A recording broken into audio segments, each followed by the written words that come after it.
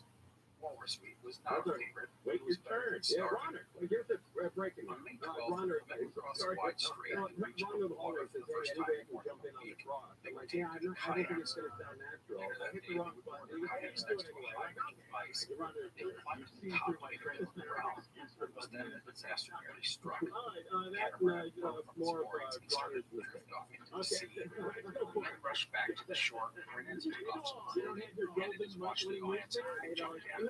He's on vacation and look, you guys have never got one. I've been listening to you since you got to Los Angeles. I used to listen to 4 hours a day, every single day. This day, Johnny Tenko, every single day. If you have a gold life, does that tell you anything about it? Swim back, but he was too exhausted. Instead, he managed to get onto a kayak and If climb you were on in New York, you would have a fighting the wind and current. The sun yeah, shivered because Nansen, they struggled to row the expect the catamaran back to New shore. York as news When he people finally to got give them close to awards. the ice's edge, Nansen jumped into the old kayak that took over rowing. Nansen had almost died, but he had saved his men. Johansson worried his companion out of his clothing and into a sleeping bag. Nansen would eventually fall asleep and would be tired. Another disaster was for his reporting on so happily had enough weird disasters. Well, of course not. Another one would hit that a few days later. This in the form of an ink walrus. Los Angeles, Walrus Orange would take County. umbrage at Nanson's kayak and attack it. They would chase off the beast, but not before its tusks went through the boat. And thus, they would spend 2 days repairing, kayaking, and drying out the gear. On June 17th, they were getting ready to depart. Nansen opened up the hill. He then suddenly walked up to a nearby ridge, saying, "I hear your dog's barking." Johansson rushed over and understood the situation, but heard nothing. Perhaps it had been a wind or some other natural phenomenon.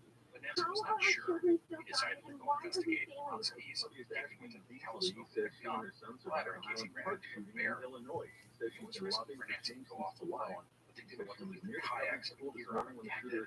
Nansen would proceed inland without making it into the spine until he heard an encounter with bark of dogs. And that was followed by something else, a human voice. At that moment, he jumped over the helmet and shouted, "Oh, power my lungs," and rolled. Then he heard the voice again, this shout, and soon he saw a shape, a dog. It was already followed by another shape, a human. The man was coordinating English. The man approaching Nansen was Frederick George Jackson. He would say about the meeting, quote, "As I approached, I saw a man on ski with rough-made clothes and an old felt hat on his head, covered with oil and grease and black pigmented foot. His hair was very long and dirty." End quote. Jackson had thought the man was a walrus hunter who was booted and forced ashore by bad weather or ice. And as he got closer, Jackson saw the man better and realized who it was. He would say, "You are Nansen, are you not?" And the reply would be, "Yes, I am Nansen." The two men greeted each other with Nansen, according to Jackson, saying, quote, "By Jove, I am devilishly glad to see you." End quote. Nansen, by the way, spoke excellent English. 2 months ago, I mentioned Frederick Jackson. He had applied to go on the province nomination, but he had been rejected due to his nationality. But here it was, face to face with Nansen. Jackson was probably best described as a Victorian gentleman adventurer. He was 35 years old and had a background in English newspaper magnet. He had left on his old expedition to Francis Land in 1894, a year after from. Jackson's team was set out of the bed and came up to greet Nansen. They gave him 3 cheers before setting off to go collect Johansson. It was here that Nansen learned that he had indeed reached Joseph Land. They were now in Cape Flora on north of the island, not far from Nansen's destination, the island Bay. His calculations and estimates had proven spot on, which were very impressive due to the staff players watched stop. Nansen would also find out that Jackson had departed for the area. Perhaps working for Nansen. He had even wrote a letter from back home to give to Nansen. Nansen was downcast when the letter turned out to be from his brother Alexander, not from Ava. However, Alexander's letter would explain that Ava and his daughter were in health. Ava had gotten ready because she was prepared to send a letter that might not reach him. News of his wife and daughter's good health and Nansen's spirits. And so when Johansson returned, Museum workers were among those foreign tourists from seeing the lights of the Mona Lisa. Another nationwide day of strikes and protests will be held on Tuesday.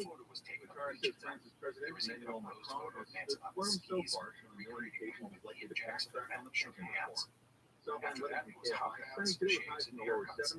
Ellen Humphrey, in his biography of Nansen, said, "Out of the sea troglodytes were born winter and half very hot. There emerged 2 fresh scrub, barely recognizable over peons."